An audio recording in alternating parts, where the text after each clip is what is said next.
Hello everyone and welcome to my channel Pritam classes.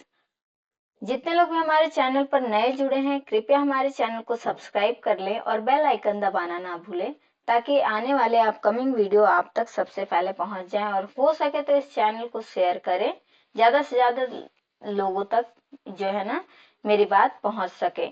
चलिए तो ये हम लोग क्लास 6 का साइंस जो बिहार बोर्ड का किताब है उसमें चैप्टर नंबर 6 जो है पदार्थ में परिवर्तन, ठीक है, उसका हम लोग इस वीडियो में पूरे क्वेश्चन आंसर जो अभ्यास प्रश्न दिए हुए हैं उसका हम लोग सॉल्यूशन देखने वाले हैं। तो आइए स्टार्ट कर लेते हैं वीडियो। स्टार्ट करने से पहले एक बार फिर से आपका स्वागत है हमारे प्रीतम क्लासेस के यूट्यूब चैनल पर। चलिए तो ये पहला क्वेश्चन जो है सही उत्तर को हम लोगों को चुनना है। तो इसमें से जो पहला क्वेश्चन आपके सामने पूछे गए हैं वो है निम्न में से कौन सा पदार्थ ठोस अवस्था से सीधे गैसीय अवस्था में परिवर्तन हो जाता है। यानी कौन सा ऐसा पदार्थ है जो ठोस रहता है लेकिन सीधा जो है ना वो गैस में बदल जाता है। तो देख लीजिए, पहला है बर्फ, दूसरा जल, तीसरा कपूर, चौथा दूध। तो इसमें से जो आंसर हो जाएगा कपूर। आपने घर में देखा होगा कपूर क्या रहता है, ठोस रहता है, लेकिन वो उसको अगर हम लोग खुले वातावरण में रखते हैं तो वो क्या है, गायब हो जाता है। ठीक है, वो यानी गायब होना यानी उड़ जाता है। ठीक है, वो गैस रूप में बदल जाता है। तो क्या हो जाएगा इसका आंसर, कपूर, जिसको हम लोग बोलते हैं कि अच्छा ये तो गायब हो गया। ठीक है, तो ये इसका आंसर हो जाएगा कपूर। कपूर जो है ना उसका है गुण कि वो सीधे जो है ना ठोस अवस्था से वो गैस में परिवर्तन हो जाता है। उस प्रक्रिया को सीधे ठोस से गैस में परिवर्तन होने की प्रक्रिया सब्लिमेशन प्रोसेस भी बोलते हैं उसको। चलिए दूसरा क्वेश्चन आपसे पूछ रहा है बिना उबले हुए अंडे का द्रव्य गर्मी पाकर बदल जाता है किसमें। पहला ऑप्शन है ठोस, दूसरा द्रव्य, तीसरा गैस, चौथा इनमें से कोई नहीं। तो आपको पता है कि जब बिना उबला हुआ अंडा यानी जो कच्चा अंडा है ना, अगर उसको अगर गर्मी मिलती है तो वो किस में बदल जाता है, तो ठोस में बदल जाता है। ठीक है, उसका जो लिक्विड पार्ट होता है ना, द्रव्य वाला पार्ट, वो किस में बदल जाता है, तो ठोस में। ठीक है, चलिए अंडे का सफेद भाग और पीला वाला जो भाग है वो ठोस में बदल जाता है। चलिए ग नंबर देख लेते हैं। निम्न में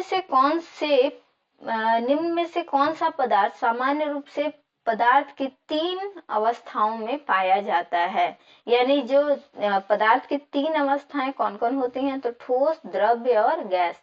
इस क्वेश्चन में यही पूछा गया कि कौन जो है ना इस ऑप्शन में से तीनों अवस्था में पाया जाता है। तो पहला ऑप्शन है जल, दूसरा कपूर, तीसरा नौसादर और चौथा है दूध। ठीक है, तो आप देखेंगे कि जो जल है ना वही हो जाएगा जल, यानी जल खुद जो जल है वो लिक्विड अवस्था में है, द्रव्य यानी तरल अवस्था में है, और जब इसका बर्फ के रूप में हो जाता है तो ये क्या हो जाएगा, ये बर्फ का जमना ठोस रूप हो जाएगा। ठीक है, और जब ये गर्म होकर वाष्प के रूप में ऊपर उड़ जाता है तो वो जो रूप होता है वो गैसियस रूप होता है। ठीक है, यानी गैस रूप में। तो तीनों अवस्था में कौन हो गया, तो पानी हो जाएगा यानी जल। चलिए दूसरा क्वेश्चन हम लोग देख लेते हैं। दूसरा क्वेश्चन आपसे पूछा है इस चैप्टर में ना पदार्थों का जो परिवर्तन है उसमें हम लोग भौतिक परिवर्तन और रासायनिक परिवर्तन, 2 परिवर्तन से परिचित हैं। अगर नहीं जानते हैं तो थोड़ा सा मैं बता दूं कि भौतिक परिवर्तन जो मूल जो पदार्थ है ना वो अपने किसी भी रूप में अगर बदल दें तो वो मूल अवस्था में वापस पुनः उसी अवस्था में प्राप्त किया जा सके, तो वैसा हो जाएगा भौतिक परिवर्तन। लेकिन एक होता है रासायनिक परिवर्तन जो कि पूर्ण अवस्था में यानी जो पहले का ऐसा परिवर्तन होता है इसमें जिसमें पदार्थ को ना पहले वाली अवस्था जो रहती है उसमें नहीं लाया जा सकता है। ठीक है, चलिए तो इसी में कुछ इसी से रिलेटेड भौतिक परिवर्तन और रासायनिक परिवर्तन से रिलेटेड आपके क्वेश्चन दिए हुए हैं। तो दूसरा नंबर देख लेते हैं। कपड़ों से कुर्ता बनाने के बाद क्या कपड़ों को पुनः पहले वाली अवस्था में लाया जाता है या फिर लाया जा सकता है। और दूसरा पार्ट में पूछा है इस प्रकार के 3 उदाहरण और दें। तो आप देख लीजिए, इसका उत्तर क्या हो जाएगा? नहीं, यह संभव नहीं है। कपड़े से कुर्ता बनाने के बाद उन्हें पुनः पहली वाली अवस्था में नहीं लाया जा सकता है।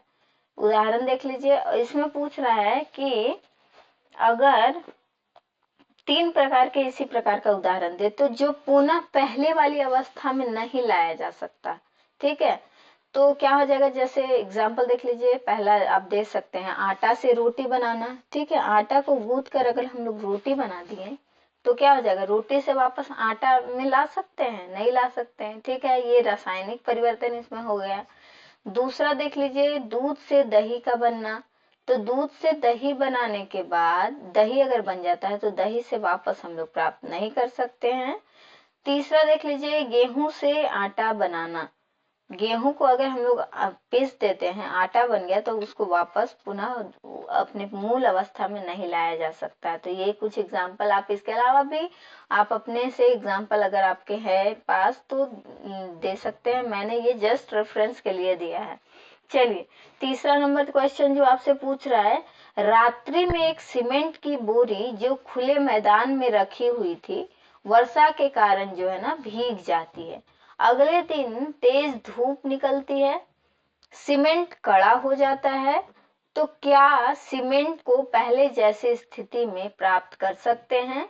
तो आपको पता है कि सीमेंट जो है ना, उसमें अगर पानी मिल गया तो क्या है, उसमें रासायनिक परिवर्तन हो जाते हैं। ठीक है, तो उसको रासायनिक परिवर्तन होने के बाद ना वो ठोस रूप में बदल जाता है और वो बहुत कड़ा भी हो जाता है। ठीक है, उससे हम लोग जो मूल पाउडर है उसमें नहीं लाया जा सकता है। ठीक है, तो इसका उत्तर कैसे आप लिखेंगे कि नहीं, सीमेंट को पहले जैसी स्थिति में प्राप्त नहीं किया जा सकता। जब सीमेंट पानी के संपर्क में आता है तो वह रासायनिक प्रक्रिया के तहत ठोस रूप में बदल जाता है। ठीक है, और एक बार कड़ा हो जाने के बाद फिर से मूल रूप में वापस नहीं लाया जा सकता है। चलिए, तो नेक्स्ट क्वेश्चन जो है, कुछ तालिका दिए हुए हैं आपकी किताब में।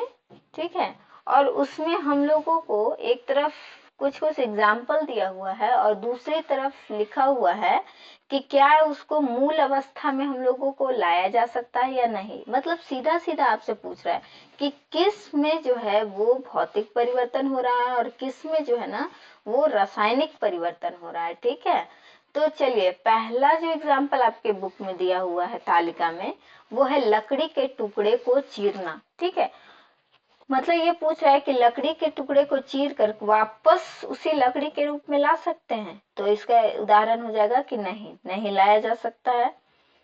ठीक है, दूसरा है आइसक्रीम का पिघलना। तो इसको वापस उसी अवस्था में लाया जा सकता है। तो इसका उत्तर हो जाएगा कि हाँ, लाया जा सकता है। आप जैसा के ऊपर देख सकते हैं कि ये कुछ परिवर्तन एक तरफ दिए हुए हैं और इसमें यहाँ पे आप दिया हुआ है पूर्व अवस्था में लाया जा सकता है, हाँ या नहीं में उत्तर देना है।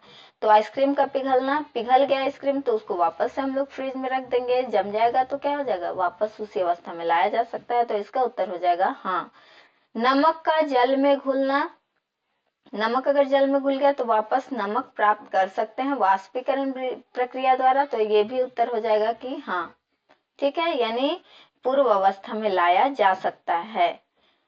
चौथा देख लीजिए, दूध का दही में बदलना। तो ये नहीं हो जाएगा क्योंकि इसमें रासायनिक परिवर्तन होता है। वापस दही से हम लोग वापस दूध प्राप्त नहीं कर सकते हैं, यानी पूर्व अवस्था में नहीं लाया जा सकता है। ठीक है, पांचवा देख लीजिए, बर्फ का जल में बदलना। तो आपको पता है कि पानी जो है ना वो तीनों अवस्था में आसानी से जो है चेंज हो जाता है। यानी जब बर्फ है अगर वो जल में बदल गया तो वापस उसको अगर हम लोग तापमान को कम कर देंगे यानी फ्रिज में रख देंगे तो वो क्या हो जाएगा, फिर से बर्फ बन जाएगा। तो ये हाँ हो जाएगा, पूर्व अवस्था में लाया जा सकता है। फूल का खिलना, तो फूल का खिलना अगर फूल खिल गया तो उसको वापस उस कली में नहीं लाया जा सकता। ठीक है, तो इसका आंसर हो जाएगा नहीं, वापस पूर्व अवस्था में नहीं लाया जा सकता। सेवंथ में देख लीजिए, कली से फल का बनना। तो ये भी नहीं हो जाएगा। आठवां, पेड़ से पत्ती का गिरना। तो ये भी वापस पूर्व अवस्था में नहीं लाया जा सकता है। लास्ट जो आपके बुक में दिया हुआ है, मोमबत्ती का जलना। तो तो ये आपको पता है कि वापस पूर्व अवस्था में लाया जा सकता है। मोम जो है ना पिघल कर क्या उसका मोम जो बच जाता है उसको वापस गर्म कीजिए और फिर उसी शेप में ढाल दीजिए, ठंडा होकर क्या है मोम ही बच जाएगा, तो इसको वापस उसी अवस्था में लाया जा सकता है। हाँ होगा। चलिए, तो ये चैप्टर का आखिरी क्वेश्चन है, 5 नंबर देख लेते हैं। गाड़ी के पहिए में लोहे के रिम को गर्म करके पहिए में लगाया जाता है।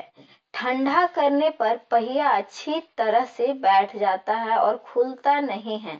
लोहे की रिम को गर्म करने और ठंडा करने पर उसके आकार में क्या क्या परिवर्तन होते हैं? तो देख लीजिए उसका उत्तर क्या हो जाएगा। आपने देखा होगा कि गाड़ी का जो नीचे चक्का होता है उसके अंदर ना आपको लोहे का रिम दिखेगा, ठीक है। तो उसको जो है ना गर्म करके पहिया में लगाया जाता है। क्यों?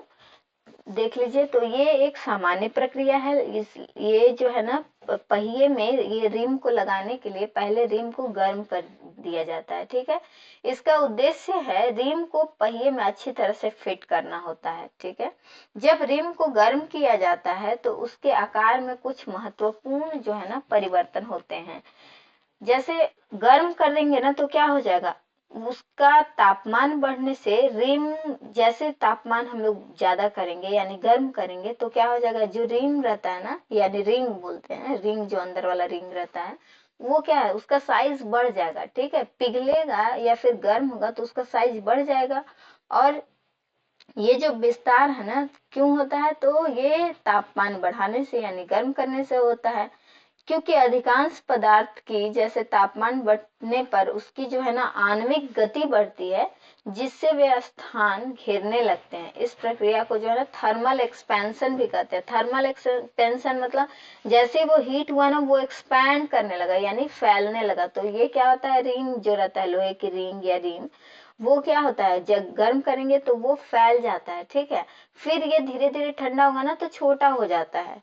चलिए, तो और दूसरा देख लेते हैं, ठंडा होने पर क्या होगा, तो ठंडा होने पर ये संकुचित होगा यानी छोटा हो जाता है, ठीक है। तो जब रिंग को गर्म करने के बाद ठंडा किया जाता है तो उसका आकार जो है ना वापस कम हो जाता है, संकुचित हो जाता है, ठीक है। ठंडा होने पर रिम के कणों की गति धीमी हो जाती है और इसका आकार जो है घटने लगता है। इसी को क्या बोलते हैं, संकुचन। तो इसीलिए इसको फिट किया जाता है पहले गर्म करके जो है ना, गर्म करने के बाद जो उसमें पहिए लगाए जाते हैं तो उससे क्या होता है फिर ठंडा होकर वो छोटा होता है और आसानी से जो है ना फिट हो जाता है। चलिए, तो हम लोग इतने कम समय में ना पूरा वीडियो जो 5 क्वेश्चन थे इस वीडियो में हम लोग इसका आंसर देख लीजिए। कैसा लगा हमारा ये वीडियो मुझे नीचे जरूर कमेंट कीजिएगा। And thanks for watching. Bye bye.